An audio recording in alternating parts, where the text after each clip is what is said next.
In this video, I'll show you how to upload documents to the guest login. There are two types of documents that you can upload. Ones which are generically available to all guests for all bookings, and documents which are specific to the property or properties in the guest booking. So the first type is the generic document. So if I go to admin and then to guest login,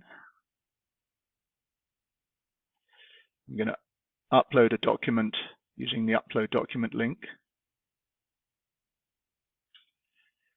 I've got a file saved here, a PDF for information for dog owners, which I'm going to upload.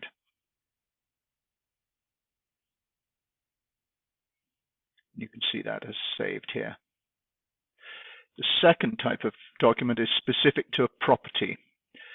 So if I go to Properties and then Edit, and then in this menu select Documents.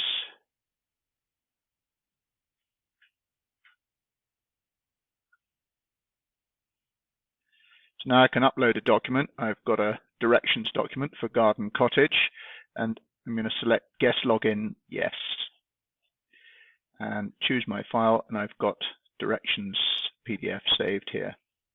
So I'm going to upload that as well.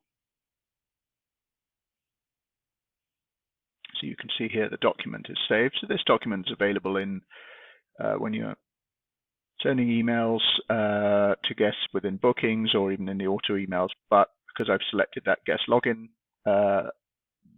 option, it will also show in the guest login. So if I look in my guest login here, I'm logged in as a demo in a demo account.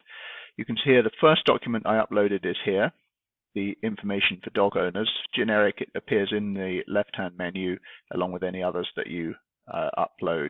So that's available to all of your guests. And here's my booking, and you can see here Garden Cottage directions.